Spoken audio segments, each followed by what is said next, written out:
Hello, friends, and welcome to the Exams Made Simple. And we are back again with the Hindu Complete Newspaper Analysis for 16th of November 2022.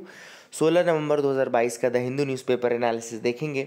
शुरू करते हैं सबसे पहले आज के सवालों के साथ जिनके जवाब आपको देने हैं। ये क्वेश्चन आपको प्रीलिम्स के लिए इंपॉर्टेंट रहेंगे और अगर आप इनको अटेम्प्ट कर पा रहे हैं तो that is a very good thing. सबसे पहला सवाल है, which commission recommended that governor of a state should be appointed by president only after the consultation with the chief ministers of the state. Options आपके सामने है, Raja Mannar commission, administrative reforms commission, Sarkaria commission या D Dhebar commission. तो किस commission ने recommend किया था that governor of a state should be appointed by the president only after the consultation with the chief ministers of the state. ठीक है ना, इसका जो करेक्ट आंसर है वो है सी, सरकारिया कमीशन। ठीक है ना, that was the commission which was formed for centre state relation. वैसे तो बहुत सारी इनमें से धेबार कमीशन किसके लिए बनाई गई थी आप मुझे बताइएगा। Just tell me the answer, Dhebar commission किस लिए बनाई गई थी। दिस इज सेकंड क्वेश्चन जो कि आप मुझे बताएंगे। सेकंड सवाल है, consider the following statements with respect to extradition act. ठीक है ना, एक्सट्राडिशन एक्ट के रिगार्डिंग स्टेटमेंट्स दिए हैं। पहला स्टेटमेंट कह रहा है कि extradition request for an accused can be initiated only in the case of convicted criminals and not in the case of under trials. पहला स्टेटमेंट है। दूसरा स्टेटमेंट है, fugitive economic offenders act govern the laws relating to extradition of fugitives from India to a foreign state and vice versa. ठीक है ना, तो अब इसमें दो स्टेटमेंट है, आपको बताना कौन सा स्टेटमेंट सही है। Which of the following statements are correct. I hope आप अपनी तरफ से इसको अटेम्प्ट करेंगे। Now let me tell you the answer for this question. देखो, पहला स्टेटमेंट जो है बिल्कुल गलत स्टेटमेंट है। क्यों? क्योंकि एक्सट्राडिशन रिक्वेस्ट ऐसा नहीं कि सिर्फ कन्विक्टेड क्रिमिनल्स के केस में हो सकती है, या अंडर ट्रायल्स के केस में भी हो सकती है। ठीक है ना, तो that is a thing which is there, ये आप याद रखिएगा। ठीक है ना, अब दूसरा जो सवाल है कि जो फ्यूजिटिव इकोनॉमिक ऑफेंडर्स एक्ट है वो गवर्न करता है एक्सट्राडिशन के लॉज को, तो वो भी गलत है क्योंकि एक्सट्राडिशन एक्ट 1962 बनाया गया इंडिया में। अगर आप देखें तो एक्सट्राडिशन एक्ट 1962 ऑलरेडी है जिसके अंतर्गत ये गवर्न होता है, ना कि फ्यूजिटिव इकोनॉमिक ऑफेंडर्स के अंदर। तो none of the statement is correct. ठीक है, थर्ड सवाल है, Coringa wild life sanctuary is situated in which of the following Indian states. Coringa wild life sanctuary कहाँ है? बहुत ही आसान सवाल है एंड इसका जो करेक्ट आंसर है वो है आंध्र प्रदेश। ठीक है ना, तो Coringa wild life sanctuary is in Andhra Pradesh, that is the answer. तो आई होप ये 3 सवाल हो गए हैं। आगे मूव करते हैं, देखते हैं और क्या इंपॉर्टेंट न्यूज़ आइटम्स हैं जो आज के हैं। सबसे पहली न्यूज़ आपको फ्रंट पेज में इकोनॉमी से रिलेटेड दिखेगी। इकोनॉमी में क्या ट्रेंड चल रहा है उसके रिगार्डिंग दिखेगी। जो हमारा ट्रेड डेफिसिट है वो बढ़ता जा रहा है। The trade deficit is increasing. और ट्रेड डेफिसिट इंक्रीज कैसे होता है? देखो, ट्रेड डेफिसिट का मतलब है कि या तो आपका एक्सपोर्ट ज़्यादा है या एक्सपोर्ट आपका कम है और इम्पोर्ट आपका ज़्यादा है। ट्रेड डेफिसिट का मतलब क्या हुआ कि आपका एक्सपोर्ट कम है और इंपोर्ट ज़्यादा है। ठीक है ना, अब यहाँ पे अगर आप देखो तो इंडिया का export it shrink 16.7% and import is seeing a rise of 5.7%। तो जहाँ पे एक्सपोर्ट एक तरफ हमारा 16.7% घटा है, वहीं इंपोर्ट हमारे 5.7% बढ़े हैं। इस कारण से क्या हो रहा है? The trade deficit is increasing. ठीक है ना, वहीं पे अगर हमारा एक्सपोर्ट ज़्यादा होता और इंपोर्ट कम होता तो उसको ट्रेड सरप्लस बोलते हैं। We would have called it trade surplus. लेकिन अभी हमारा क्या चल रहा है? Trade deficit. वो भी जो ट्रेड डेफिसिट चल रहा है वो और वाइड होता जा रहा है। The trade deficit is widening. So that's मतलब वो काफ़ी प्रॉब्लमैटिक है क्योंकि इसी ट्रेड डेफिसिट से ही फिर अपना कौन सा डेफिसिट बनेगा? Current account deficit. The trade deficit will lead to the further enhancement of the current account deficit. तो हमारा करंट अकाउंट डेफिसिट भी फिर इसी से कारण बढ़ता है। ठीक है ना, ट्रेड डेफिसिट उसका बहुत बड़ा पार्ट है। तो that is the thing which we have to keep in mind. ये हमें इकोनॉमी के पॉइंट ऑफ व्यू से याद रखना है कि क्या चल रहा है इकोनॉमिकली। ठीक है, दूसरी जो न्यूज़ है वो फ्रंट पेज की ही न्यूज़ है। देखिए यहाँ पे, India's population growth is stabilising, it is the indicator of effective health policy says UN. अब ट्यूसडे यानी कि कल अगर आपको पता हो तो जो वर्ल्ड की पॉपुलेशन है वो 8 बिलियन रीच कर गई। ठीक है ना, 8 बिलियन रीच कर गई। The global population reached 8 billion yesterday and इस 8 बिलियन की पॉपुलेशन में जो सबसे बड़ा कंट्रीब्यूटर था that was definitely India. 177 million people were added by India in the last billion. ठीक है ना, इसके अलावा चाइना ने लगभग 73 मिलियन पीपल ऐड किए। 177 मिलियन इंडिया ने किए, 73 मिलियन चाइना ने किए। एंड ऐसा कहा जा रहा है कि धीरे धीरे जो, लेकिन इंडिया का जो पॉपुलेशन ग्रोथ है वो कहीं ना कहीं स्टेबलाइज हो रहा है। The population growth of India is stabilising. इसके अलावा अलावा अगर रिपोर्ट हम देखें तो उसमें ये भी बहुत अच्छी चीज़ है कि इंडिया की जो स्टेबलाइजिंग कैसे समझ में आ रही है कि जो टोटल फर्टिलिटी रेट है, टोटल फर्टिलिटी रेट जो है it has declined from 2.2 to 2.0 at the national level. National level पे अगर आप देखें तो बहुत ज़्यादा डिक्रीज़ हो गया है। मतलब कई स्टेट्स ऐसे हैं जिनकी तो फर्टिलिटी रेट 1.4 से भी कम है। देखो आप चंडीगढ़, जम्मू कश्मीर, लक्षद्वीप, अंडमान निकोबार, गोवा, लद्दाख, सिक्किम, इनका 1.4 से कम है। 1.4 से 1.7 के बीच में आंध्र प्रदेश, आपको दिख रहा होगा टेबल में, आंध्र प्रदेश, कर्नाटका, महाराष्ट्र, नागालैंड, त्रिपुरा, दिल्ली, पंजाब, वेस्ट बंगाल। फिर 2.1 से कम देख लो एमपी, मतलब 2.1 से ज़्यादा जो रिप्लेसमेंट लेवल होता है, रिप्लेसमेंट फर्टिलिटी रेट होता है, वो आपको पता है 2.1 होता है। देखो क्या होता है replacement fertility rate, let me tell you the definition. Replacement fertility rate जो होता है वो कहलाता है मतलब कि किस रेट पे आपकी जो प्रेजेंट नेक्स्ट जनरेशन है वो आपकी प्रेजेंट जनरेशन को एग्जैक्टली रिप्लेस कर देगी। मतलब अगर अभी 100 लोग हैं तो नेक्स्ट जनरेशन में भी 100 ही लोग रहें। The next generation should exactly replace the present generation. तो वो जो फर्टिलिटी रेट होता है जिसमें ये अचीव होता है वो आपका रिप्लेसमेंट लेवल फर्टिलिटी रेट कहलाता है। वो 2.1 माना गया है, ठीक है ना। अब 2.1 के 1 तक है अगर तो आपका एग्जैक्टली रिप्लेस करेगा। 2.1 से कम हो जाएगा जब, तो फिर मतलब कि आपकी जो पॉपुलेशन है वो डिक्रीज होने लगेगी। द फ्यूचर पॉपुलेशन ग्रोथ है वो नेगेटिव में होने लगेगी, ठीक है ना, अगर 2.1 से कम है।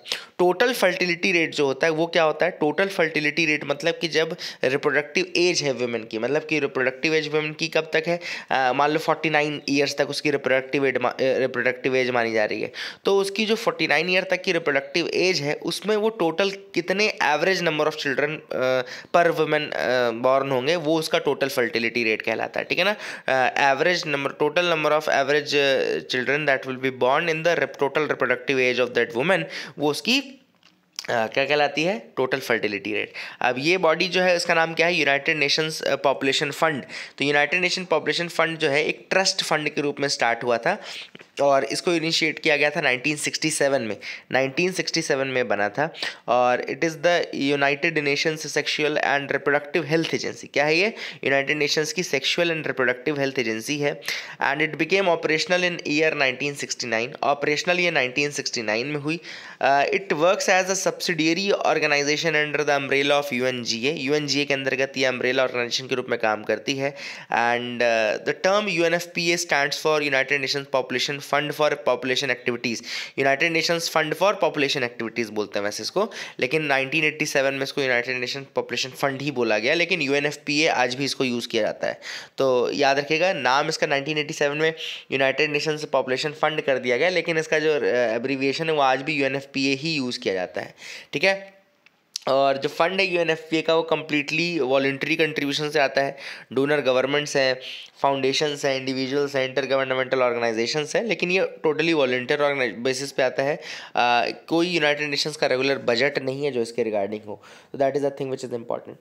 अब यहाँ पे सुप्रीम कोर्ट जज बीवी नगरत्ना जी ने बहुत अच्छी चीज़ बोली है कि जो पॉलिटिकल हेड्स हैं they have to have some restraint in speech, they have to have some restraint in speech and किसी भी पब्लिक फंक्शनरी को, कोई भी पब्लिक फंक्शनरी जो होता है he can not blabber anything, है ना, he can not blabber anything which is disparaging और insulting to the fellow citizens. तो बीवी नगरत्ना जी ने बहुत इंपॉर्टेंट चीज़ ये बोली है कि कोई भी चीज़ आप जाके कहीं पे भी ब्लैबर कर दें ऐसा नहीं होना चाहिए and you have to have restrain when you are talking, you have to have some मतलब you are a holder of a public office, you are a public functionary and there are some मतलब some things, some unwritten code is there. There is an unwritten code which should be followed and that unwritten code is that you cannot blabber anything. You are a responsible officer, you are the holder of a responsible office and therefore you need to follow certain code of conduct. You have to follow certain code of conduct, ठीक है। तो the case was being heard and इसमें बहुत important चीज़ें ये बोल रहे थे। किसी भी पब्लिक फंक्शनरी के लिए, किसी भी पब्लिक ऑफिसर के लिए बहुत इंपॉर्टेंट है कि वो अपनी ज़बान को थोड़ा सा लगाम लगा के रखे और क्या बोलना है क्या नहीं बोलना है इस पर थोड़ा सा सोच के रखें। Tiger reserve building burn down. अब यहाँ पे एक्चुअली न्यूज़ निगेटिव है, लेकिन मैं आपको बस नाम जो एग्जाम पॉइंट ऑफ व्यू से इंपॉर्टेंट है, तो Namdapha national park and tiger reserve तो आपको पता है अरुणाचल प्रदेश में है। Namdapha national park and tiger reserve Arunachal Pradesh में। एक ट्राइब का नाम है देखो लीसू लीसू ट्राइब यहाँ पे लिखा हुआ है, तो Lisu tribe are Tibeto Burman ethnic group people who are the inhabitants of mountainous regions of Myanmar and southwest China, Thailand and in the Indian state of Arunachal Pradesh. Bharat में अरुणाचल प्रदेश में रहते हैं। कौन से लोग हैं? लीसू ट्राइब। लीसू ट्राइब, अगर आपसे पूछा जाए कि लीसू ट्राइब के लोग कहाँ रहते हैं तो वहाँ के लिए ये आंसर मैं आपको बता रहा हूँ। आई hope you will remember this, ठीक है ना, याद रखिएगा। आगे मूव करते हैं, देखते हैं और क्या इंपॉर्टेंट न्यूज़ आर्टिकल्स है जिसके बारे में हमको डिस्कस करना है, तो you can move ahead with me. Editorial में आते हैं, a call to action to avoid climate catastrophe. अब यहाँ पर ये आर्टिकल आज जो है कम से कम मतलब 20 से 25 न्यूज़पेपर्स में आया है यही आर्टिकल। ये द हिंदू ने खुद लिखा है, देखो यहाँ लिखा है, the Hindu is publishing this editorial along with Guardian and several other media outlets across the globe so as to urgent call to action on climate change. अब ये क्यों है? बिकॉज जो वर्ल्ड है वो एक कैटास्ट्रॉफी की तरफ मूव हो रहा है ना। हम सबको पता है क्लाइमेट चेंज हो रहा है, हम सबको पता है टेम्परेचर राइज हो रहा है, हम सबको पता है कि टेम्परेचर 2 डिग्री सेंटीग्रेड एंड और ज़्यादा ऑप्टिमिस्टिकली जाए तो 1.5 डिग्री सेंटीग्रेड से कम रखना है। But what is happening is that rather than getting out of fossil fuels, देखो आप लोग लिखिए कि प्रॉब्लम क्या है। प्रॉब्लम इज़ दैट कि rather than getting out of fossil fuels more and more countries are investing more and more on oil and gases, ठीक है ना। तो अगर आप देखें कि rather than getting out of fossil fuels, उनको फॉसिल फ्यूल से बाहर आना है, गेटिंग आउट मतलब बाहर आना है, लेकिन what they are doing is that many countries are investing now in oil and gases, they are failing to cut the emissions, है ना। तो they are investing in oil and gases, they are failing to cut the emissions, जो कि ज़रूरी है, ठीक है ना। And once you get to the point where there is no point of no return, है ना, उसके बाद जो क्लाइमेटिक chaos होगा that would become irreversible। तो you have to understand that you cannot go to the point of no return। तो there is a point of no return जहाँ आप दौड़ रहे हो जिसकी तरफ, है ना। and once you reach that point of no return the climate chaos will be irreversible and we have to understand this। अगर हम देखें COP26 के बाद जो यूनाइटेड नेशंस की ग्लासगो समिट हुई थी COP26 में, उसके बाद अगर हम देखें तो only the countries are doing 1/50th of what has been promised। सोचो आप कि जितना प्रॉमिस हुआ था उसका केवल 1/50th पार्ट ही कर रहे हैं countries after the Glasgow summit. तो this shows the seriousness of the countries. They are not even now they are not understanding the urgency of climate change and even not they are not understanding what can happen। So this was a very important point to understand. और यहाँ पे author ने जो यहाँ पे आज सभी authors ने जो बात की है that is they are saying that the developed countries should take responsibility. This a very important thing to say, they should take the moral responsibility. The rich country should take the moral responsibility. देखो USA हो गया, Europe की countries होंगी जैसे Britain हो गया, ये सब कंट्रीज हो गई, चाइना हो गई। In fact they have been the largest contributors in the pollution, they have been the largest contributors in the greenhouse gases अगर आप देखें। and even then they are not taking the moral responsibility, they are not providing the climate finance and they are expecting the developing countries and they are expecting the lesser countries to follow all the procedures that have been said। they are saying that you should take a transition towards the different forms of energy and all। this transition is not possible until and unless you provide some financial support। आपको कैसे लगता है कि Congo जैसी country इस तरह के काम कर लेगी, या बारबाडोस या बरबूडा जैसी कंट्री इस तरह के काम करेगी? आपको you have to provide, you have to deliver on the promise, you have to deliver on the promise of funds, है ना। So this is what has been expected as the general moral responsibility of the developed countries and general moral responsibility of the countries which have made the highest contribution in the emission and all. तो ये सारी चीज़ें हमको समझनी चाहिए and we should and the country should act accordingly. Poor Nations बेचारे वो क्या है, एक तो उनके ऊपर डेट है। अब वो किस तरीके से क्लाइमेट डिजास्टर्स मतलब once they face climate disaster, और आप ये समझिए कि ये जो क्लाइमेट डिजास्टर्स हो रहे हैं पुअर कंट्रीज में, this is not because of their own emission. ये भी समझिए, this is not because of their own emission, this is because of the emission of some higher end country, for example Europe, America, China, इन सब countries के emission के कारण हो रहा है। And still they have to face the tragedy of that, है ना, क्योंकि नेचर को तो नहीं पता कि किसने एमिशन किया किसने नहीं किया, उसका रिजल्ट सबके लिए सेम है। इनफैक्ट कुछ जो छोटी कंट्रीज हैं which are lesser prepared for facing the disasters, उनके ऊपर ज़्यादा इम्पैक्ट है ना। तो that we have to understand and that is the moral responsibility which the developed country should take and you have to मतलब on the war front you have to fight this, ठीक है। And the time to act is now, है ना। यहाँ पे author ने एक और चीज़ इंपॉर्टेंट बोली, the time to act is now, there is no time for complacency और एपैथी, है ना, कोई टाइम नहीं बचा है। और जो नीड है वो यही है कि जैसे एक कंसेंसस बनाया जाए, एक जो फिनेंसेस हैं उनकी फिनेंशियल ग्लोबल क्लाइमेट फाइनेंस को क्लियर किया जाए, एंड जो इंटरनेशनल वॉर्स हैं, डिस्प्यूट्स हैं, उनका इम्पैक्ट इन्वायरमेंटल जो एफर्ट्स हैं उनमें ना पड़े। सिंपल सी बात यह है कि चाहे यूक्रेन रशिया का वॉर हो, चाहे कुछ भी हो, लेकिन कंट्रीज़ को ये देखना है कि इसका इम्पैक्ट क्लाइमेट उसके ऊपर ना पड़े, एंड COP27 में एक रिजल्ट निकल के आए ताकि जो एग्जिस्टेंशियल थ्रेट है ये ह्यूमैनिटी के ऊपर, इसको दूर किया जा सके। ठीक है ना। सेकंड जो एडिटोरियल है वो है undermining federalism eroding states autonomy. तो यहाँ पे ऑथर ने यहाँ पे बात की है regarding the role of NITI Aayog and role of the centre in eroding the states autonomy. तो यहाँ पे सबसे पहले ऑथर ने कहा कि देखो पहले प्लानिंग कमीशन हुआ करती थी एक बॉडी, लेकिन उसकी जगह बनाया गया 2015 1 जनवरी 2015 को एक बॉडी बनाई गई जिसको बोलते हैं नीति आयोग, यानी कि national institution from transforming India. ठीक है ना। अब जब से उनका कहना है कि जब से नीति आयोग बना है तो instead of acting like an appendage, instead of acting like a glue, instead of acting like a joining force for the states, it is acting मतलब अपोजिटली, मतलब उसके अपोजिट काम करे, ग्लू की तरह नहीं काम करे, rather than what it is doing in that it is this think tank is providing one size fits all approach, है ना। जबकि ऑथर ने कहा कि देखो स्टेट्स में one size fits all approach नहीं चलता है भाई। बिहार की रिक्वायरमेंट अलग है, आंध्र प्रदेश की रिक्वायरमेंट अलग है, तमिलनाडु की रिक्वायरमेंट अलग है, वेस्ट बंगाल की रिक्वायरमेंट अलग है, पंजाब की रिक्वायरमेंट अलग होगी। तो one size fits all approach will not work, है ना। And states the union is not understanding this, NITI Aayog is not understanding this, they are creating policies, they are creating schemes for the entire India pan level, है ना। And these schemes are instead of solving the problems they are creating much more tensions and troubles, है ना। तो that is the thing. अब यहाँ पे author ने कहा कि one of the mandates of NITI Aayog जो है that is to foster the cooperative federalism. अगर आप देखें नीति आयोग को जो एक बहुत इंपॉर्टेंट काम दिया गया है उनमें से एक काम है कोऑपरेटिव फेडरलिज्म को बढ़ाना। But NITI Aayog since it's formation 7 साल हो गए इसके फॉर्मेशन को, it is unfortunate that NITI Aayog has not taken any major step since its constitution towards the cooperative federalism.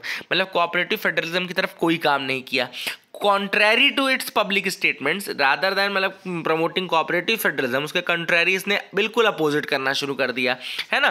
तो there are many instances which shows that कि नीति आयोग जो है एक तरीके से स्टेट्स की ऑटोनॉमी को इरोड कर रहा है। ठीक है ना। सबसे पहली बात तो जैसे ऑथर ने बोला कि देखो किस तरीके से सेंटर क्या काम कर रहा है। यहाँ पे ऑथर ने बताया कि द 15th फाइनेंस कमीशन ने अपनी रिपोर्ट में कुछ स्पेशल ग्रांट्स 3 स्टेट्स को दिए थे, है ना। जो 15th फाइनेंस कमीशन आप पढ़ेंगे, 15th फाइनेंस कमीशन की रिपोर्ट, तो उसने स्पेशल ग्रांट दिए थे 3 स्टेट्स को। ठीक है ना। कौन से 3 स्टेट्स उनके नाम नहीं लिखा है, लेकिन ठीक है 3 स्टेट्स को स्पेशल ग्रांट्स, मतलब कि जो अवार्ड बेसिस पे या जिन्होंने अच्छा काम किया maybe for that reason कुछ भी है, लेकिन ये रिकमेंडेशन एक्सेप्ट नहीं किए गए। ठीक है ना। These recommendations were not accepted. इसके अलावा कुछ स्टेट्स को ग्रांट फॉर न्यूट्रिशन दिया गया था लगभग 7,735 करोड़ के आसपास। नीति 15th फाइनेंस कमीशन ने वो भी सेंटर ने एक्सेप्ट नहीं किया 15th फाइनेंस कमीशन का रिकमेंडेशन। तो ये क्या डिमॉन्स्ट्रेट कर रहा है? What is this demonstrating? This is demonstrating that union government has undermined the stature of the institution of finance commission and cooperative federalism. तो एक तरीके से जब आप स्टेट के फाइनेंसेस को इस तरीके से मना करोगे, किसी स्टेट की फाइनेंस नहीं प्रोवाइड करोगे, उसके रिकमेंडेशन ही नहीं मानोगे, so what you are doing is that you are undermining an institution, you are undermining the office of finance commission as well, and you are undermining the cooperative federalism as well। ठीक है ना।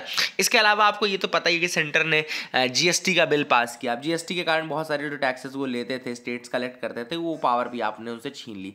मतलब what you are doing is that you are taking the powers in your own hand, you are reducing the power of states, you are undermining the autonomy of the state, and in various matters you are doing that, है ना। तो all these things are there।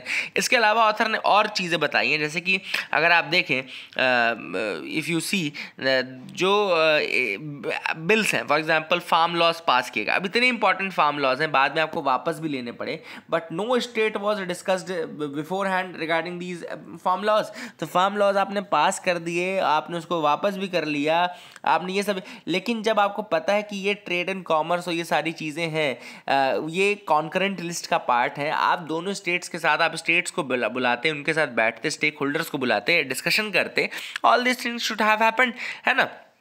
इसके अलावा अगर हम देखें तो बहुत सारे सेंट्रली स्पॉन्सर्ड स्कीम्स हैं और बहुत सारी कमिटीज़ हैं जिन्होंने ये सजेस्ट किया कि सेंट्रली स्पॉन्सर्ड स्कीम्स को कर्टेल करना है, कम करना है उनके नंबर को। लेकिन गवर्नमेंट ने क्या किया है कि बहुत सारे सेंट्रली स्पॉन्सर्ड स्कीम्स को अम्ब्रेला हेड्स में डाल दिया है और वो मैंडेटरी कर दिया स्टेट्स के लिए। अब स्टेट्स को क्या है, स्टेट्स के ऊपर एक और बर्डन है, उन सेंट्रली स्पॉन्सर्ड स्कीम्स को पूरा करने का बर्डन, ठीक है ना। तो कुल मिलाकर के बहुत सारी सेंट्रली स्पॉन्सर्ड स्कीम्स ऐसी भी हैं जो कि स्टेट लिस्ट के सब्जेक्ट्स में ऑपरेट कर रही हैं। They are operating in the subjects of state list, ठीक है ना।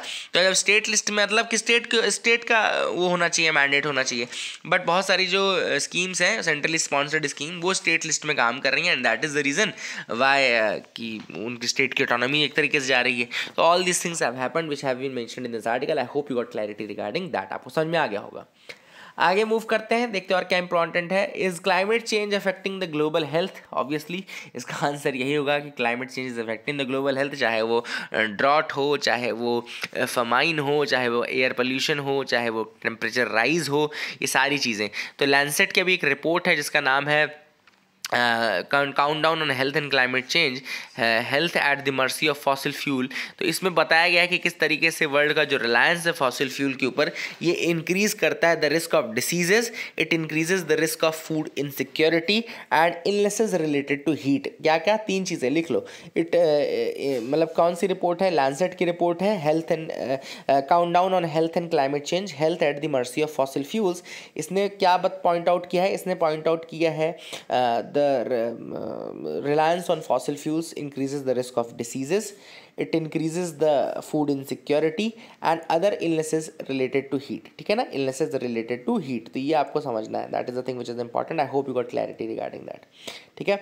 अब इम्पॉर्टेंट चीज़ ये भी है कि every dimension of food security is being affected by climate change. कोई भी डायमेंशन ऑफ फूड का that is affected by climate change. चाहे हायर टेम्परेचर हो, जब टेम्परेचर बढ़ेगा it will threaten the crop yield directly, है ना, with the growth season shortening for many cereal crops. अब देखें तो बहुत सारे सीरियल क्रॉप्स ऐसे हैं जिनका जो ग्रोथ सीजन है वो शॉर्ट हो चुका है ना, it has shortened. Extreme weather events disrupt the supply chain. जो एक्सट्रीम वेदर इवेंट्स हैं वो सप्लाई चेन को डिसरप्ट करते हैं एंड जब सप्लाई चेन डिसरप्ट होगी तो it will undermine the food availability, it will undermine the food access, it will undermine the food stability and it will undermine the food utilization. तो please write down these points, very good lines, है ना। Extreme weather events disrupt supply chains and the supply once the supply chain is disrupted it will undermine the food availability, access, stability and utilization, ठीक है ना। And the report से, जो ये report है Lancet की, ये कहती है कि भैया global coordination, global funding, transparency and government, communities and social civil societies and businesses के बीच में कोऑपरेशन को बढ़ाना है। एंड पब्लिक हेल्थ लीडर्स से रिक्वेस्ट की है टू रिड्यूस और prevent the vulnerabilities the world is exposed to. कि वल्नरेबिलिटीज़ को देखो और ज़्यादा से ज़्यादा वल्नरेबिलिटीज़ को कम करने की कोशिश करो, ठीक है ना, तभी जा करके आपके कहीं हेल्थ और ये सब चीज़ें बन सकती हैं। अब इसके लिए क्या करने का है, रिपोर्ट ने ये भी कहा है कि भैया there should be a transition to balanced and more plant based diets. Balanced और प्लांट बेस्ड डाइट्स की तरफ आप जाओ। जब बैलेंस्ड और प्लांट बेस्ड डाइट्स की तरफ जाओगे तो it will help in reducing the emission as well, है ना।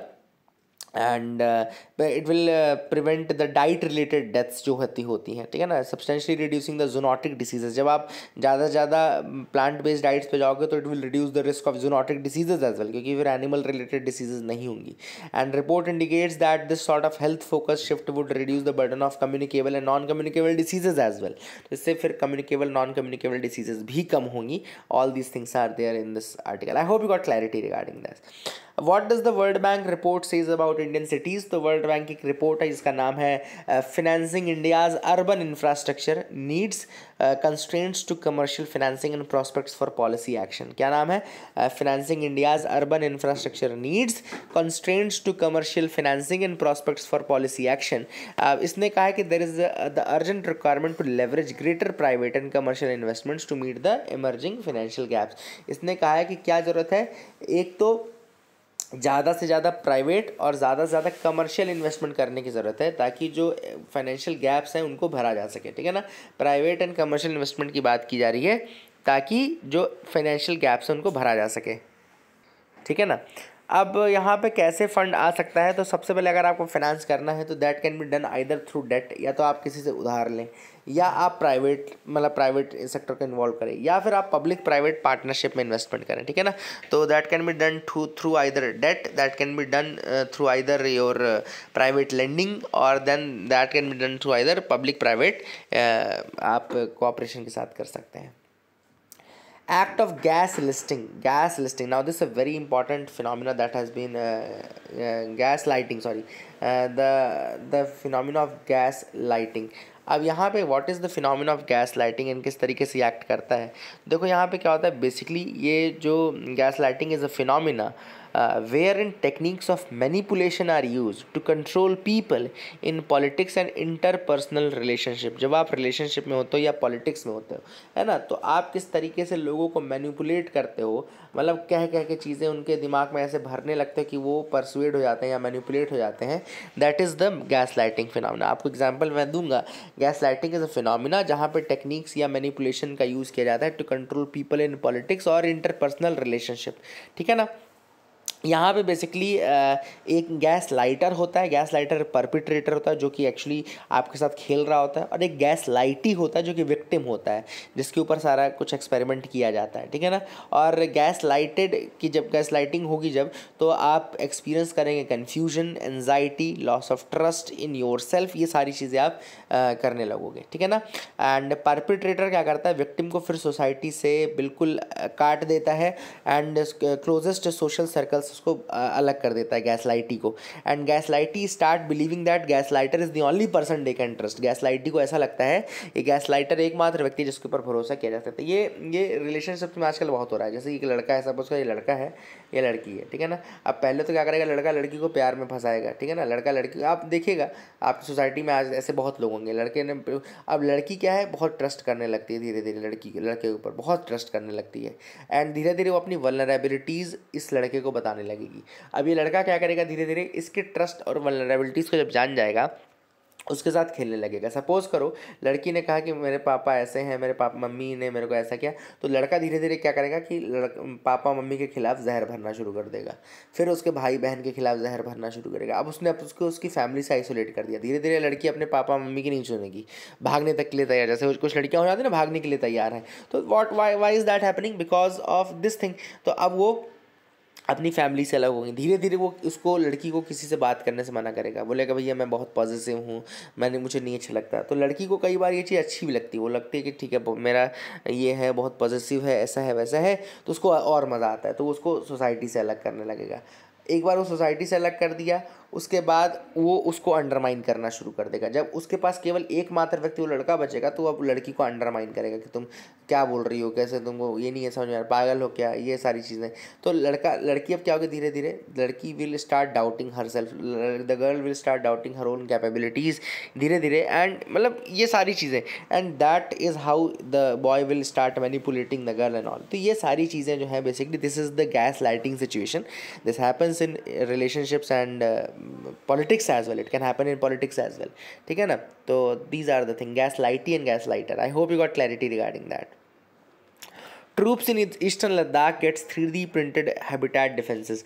तो अगर आप देखें तो चाइना से के अगेंस्ट जहाँ पे ईस्टर्न लद्दाख वाला रीजन है, वहाँ पे हमारी आर्मी मोबिलाइज्ड है, बहुत सारी ट्रूप। तो वहाँ पे they are getting the corps of engineers, they are using 3D printing to construct 22,000 temperature controlled relocatable habitats. याद रखेगा वहाँ पे 3D प्रिंटेड रीलोकेटेबल हैबिटेट बनाया जा रहा है, टेम्परेचर कंट्रोल, ठीक है ना।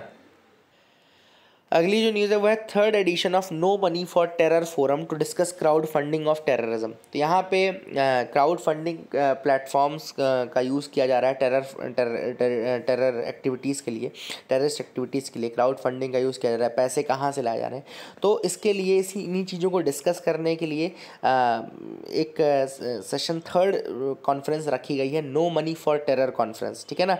और ये कौन होस्ट कर रहा है, इंडिया होस्ट कर रहा है न्यू दिल्ली में 18 एंड 19 नवंबर को, ठीक है ना। 75 कंट्रीज़ के लगभग लोग आएंगे और 4 सेशंस होंगे which will be discussing about trends in terrorism, terrorist financing में भी फॉर्मल और इनफॉर्मल चैनल का use, then emerging technologies and terrorist financing and international cooperation to address the challenges. ये 4 सेशंस हैं। कौन कौन से 4 सेशंस हैं? पहला है global trends in terrorism and terrorist financing, first one. Use of formal and informal channel for terrorism, second one. Emerging technologies and terrorist funding, third one. And international cooperation to address challenges in combating the terrorist financing. 4 sessions हैं, ठीक है ना। अब important चीज़ आपको बता दूं कि ये कॉन्फ्रेंस है, it is in progressing the discussions on combating terrorist financing held by international community in the previous 2 conferences. तो पहले जो 2 कॉन्फ्रेंस हुई थी, no money for terror financing terror, ये 2018 में पेरिस में हुआ था, याद रखिएगा 2018 में पेरिस में। यूपीएससी यहाँ पे खेल सकता है थोड़ा सा, तो इसको याद रखिएगा। जैसे बोल देगा कि this is the second time India is hosting no money for terror, ये तो वहाँ पे आप, अगर आपको नहीं पता एग्जैक्टली कहाँ हुई तो आप गलती कर देंगे। तो 2018 पेरिस में हुआ, 2019 में मेलबर्न में हुआ, याद रखिएगा, मेलबर्न ऑस्ट्रेलिया। 2019 में मेलबर्न ऑस्ट्रेलिया में हुआ और 2018 में पेरिस में हुआ, फ्रांस में, ठीक है। तो याद रखिएगा 18, 19 और अब हो रही है सीधे 2022 में, तो ये आपको याद रखना है। आगे मूव करते हैं, देखते हैं क्या इंपॉर्टेंट न्यूज़ आर्टिकल्स है। All in a day's haul exotic primates Burmese areca nuts drugs cigarettes seized in Assam. तो असम में बहुत सारी चीज़ें सीज़ की गई, जिसमें कि आपके एक्जॉटिक प्राइमेट्स, जो कि आपके 7 एक्जॉटिक प्राइमेट्स भी मिले हैं। और ये एक्जॉटिक प्राइमेट्स जो हैं ये एक तरीके से I think they are endangered in nature, है ना, इंडेंजर्ड वैरायटी के हैं, तो इनका भी इलीगल ट्रेड ऑब्वियसली हो रहा होगा। तो all these things were happening. तो इतना ज़्यादा तो नहीं इंपॉर्टेंट है, लेकिन ठीक है, बताने के लिए आपको मैंने बता दिया है, याद रखिएगा। 9 Russian banks open vostro accounts for trade. अब ये बहुत इंपॉर्टेंट न्यूज़ आर्टिकल, इसमें आपको बहुत अच्छी चीज़ मैं आपको सिखाऊंगा एक चीज़। तो 9 रशियन बैंक्स हैं जिन्होंने वॉस्त्रो अकाउंट्स ओपन किए हैं रुपी ट्रेड के लिए। काहे के लिए? रुपी ट्रेड के लिए। तो Russia is the only country to engage with India's rupee based trade offer for now. तो रशिया ने इंडिया का जो रुपी बेस्ड ट्रेड ऑफर है उसको एक्सेप्ट कर लिया है। और 9 ऐसे रशियन बैंक्स हैं जिन्होंने स्पेशल वॉस्त्रो अकाउंट्स ओपन कर लिए हैं फॉर एक्सपोर्ट इम्पोर्ट। इस वॉस्त्रो अकाउंट खोलने ज़रूरी है जब एक्सपोर्ट और इंपोर्ट किया जाता है हमारी लोकल करेंसी में, ठीक है ना। तो रुपी ट्रेड के लिए you require a balance of trade, है ना, you require a balance of trade because it is not on international currency. Rupee एक इंटरनेशनल करेंसी तो है नहीं, तो you will require a balance of trade, और उसके लिए आपको एक अकाउंट खोलना पड़ेगा जिसको बोलते हैं वॉस्त्रो अकाउंट, ठीक है ना, vostro account. Now let me tell you very importantly, ये देखो 2 तरीके के अकाउंट होते हैं, एक होता है नॉस्त्रो अकाउंट, एक होता है वॉस्त्रो अकाउंट। तो very important, nostro account is the account that a bank holds in a foreign currency in another bank. Foreign currency में, जैसा इंडिया का कोई बैंक है, फॉरेन करेंसी के लिए किसी दूसरे फॉरेन बैंक में वो अकाउंट जो खोलेगा वो कहलाएगा नॉस्त्रो अकाउंट, दैट विल बी तो account that is that a bank holds in a foreign currency. Foreign currency में जो बैंक में अकाउंट होता है दैट इज द नॉस्त्रो अकाउंट, ठीक है ना। एंड लैटिन वर्ड होता है नॉस्त्रो का मतलब होता है आर्स, ठीक है ना। एंड इसके अलावा vostro account is the account that other foreign banks hold in are bank in domestic currency, है ना। तो ये दूसरे बैंक जो हमारे बैंक्स में रखते हैं अकाउंट, एंड ये हमारा अकाउंट नॉस्त्रो अकाउंट कहलाएगा, उनके पास एक्सचेंज का अकाउंट, तो हमारा अकाउंट उनके पास रहेगा, वो क्या कहलाएगा? नॉस्त्रो अकाउंट। उनका अकाउंट हमारे पास अगर है तो वो क्या कहलाएगा? वॉस्त्रो अकाउंट, ठीक है ना। तो that is the thing which is important, and that is the thing which you have to remember, ठीक है। तो that is the thing which is important. I hope आपको समझ में आ गया होगा। That is it for the day as well. Keep loving us, keep sharing us. Thank you and have a nice day.